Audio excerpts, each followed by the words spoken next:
कान भरने वालों से सावधान रहना।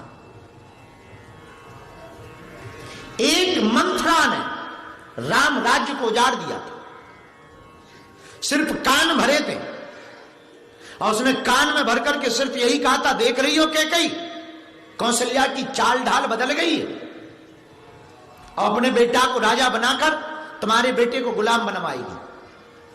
और हंसता खेलता राम राज्य उजड़ गया, और जो राम राजा बनने वाले थे वो वनवासी हो गए।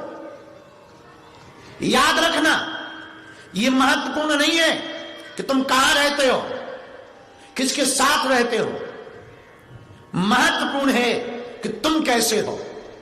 समय बदलता, डेट बदलती, तिथि बदलती, उम्र बढ़ती, लेकिन सबसे बड़ी दिक्कत है तुम नहीं बदलते, इसलिए तुम्हारी जिंदगी में सफलता दूर रह जाती। इसलिए मेरे पागलों, तुम्हें जिंदगी में सफलता को प्राप्त करना है तो कान भरने वालों से सावधान रहना।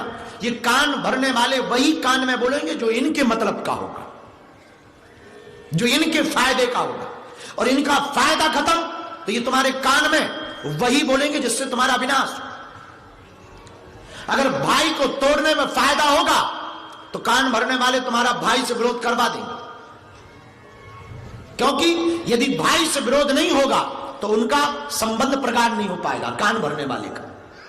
और याद रखना आशुतोष, रामचरितमानस के चरित्र को अगर उठाया जाए, राम की जीत इसलिए हुई क्योंकि राम के साथ भाई था, और रावण की हार इसलिए हुई कि रावण का भाई राम के साथ था,